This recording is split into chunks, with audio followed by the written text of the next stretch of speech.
Hey, what's up, you guys? Good to be back. It's good to be back once again. And today we got some Borderlands 4 on the screen. It's about time, man. It's about time. I've been waiting for this game for 5 years. And I'm going to be so sad when I complete this game because I love Borderlands. And I know there's people out there saying, oh, it's just your typical looter shooter, yada, yada, yada. It's like, well, that's kind of what Borderlands is. Now, as far as like me just going into the story and just doing that, I've only done like 2 missions, literally. You guys know I'm a trophy hunter. I'm not like I'm not gonna plat every single game I play, but especially the games that I'm passionate about, I have to complete them. But anyway, as far as like the skill sets, the guns and the collectibles and all these different things, it's Borderlands. Like it's literally just the same thing, but more times 4. You know what I mean?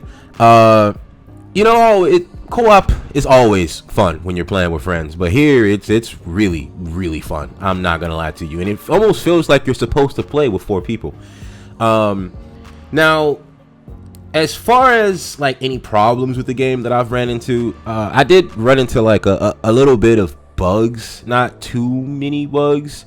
Like for one of the side missions, where you had to let someone out of they barricaded themselves in, and we had to break them out after clearing out a whole bunch of psychos and stuff, and it didn't allow us to break it, so we literally had to quit the game. Not like exit the application or anything, like literally just quit the game, go to the main menu, and then go back in, and it was fixed.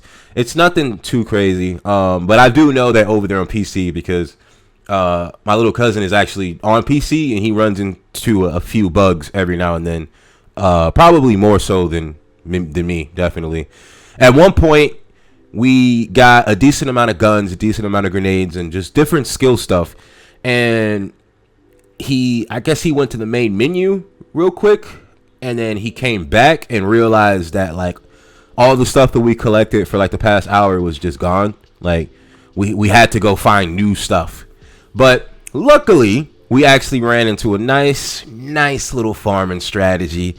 I ran into it from just me exploring, because I'm just collecting everything. And I ran into Moxie's, I forgot what it's called. It's like Moxie something, but it basically resets the boss for, it resets the boss to come back for you guys to constantly farm it.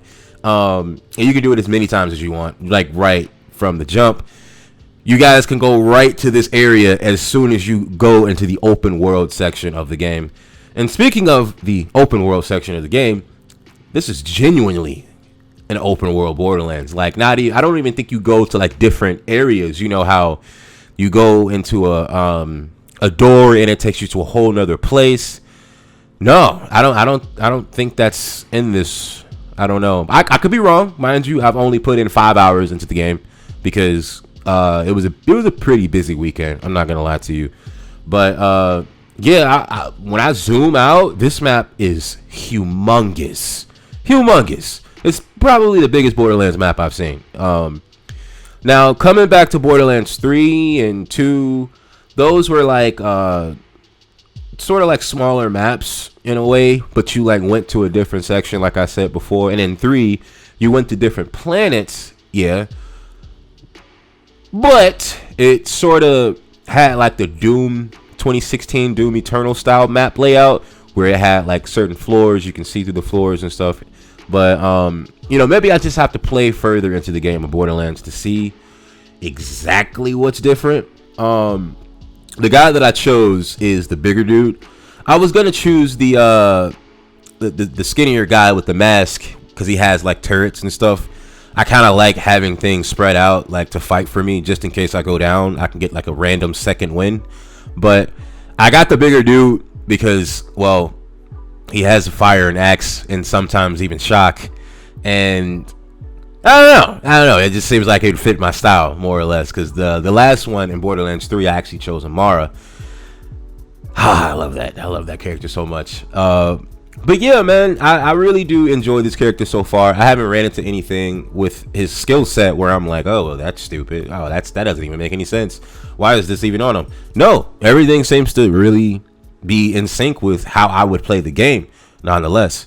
But yeah, man, would I say, and it's probably too early for me to say, but would I say buy this full price or wait for a sale? For me, since I'm a fan of Borderlands, yeah, I say buy full price. The only Borderlands that I think you shouldn't have bought full price was the pre-sequel. I think that's what it was called. I haven't played that game in like 12 years. It's been a long time.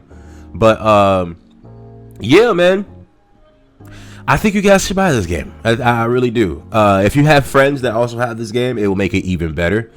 And speaking of having friends, it doesn't, like, let's say you go into your friend's world and you've been playing the game for quite some time. The enemies within his world will actually jump to your level or jump to where you are if you go to his game. And vice versa, basically. If he joins you and you're further along, the enemies will be on his level.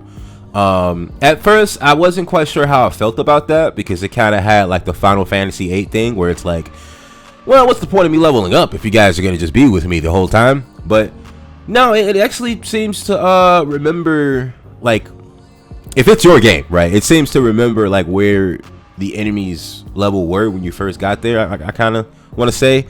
But when I go back into the game and I look at the enemies in like the very first parts of the game, or the first parts of the map, I'll see if that's actually true or not.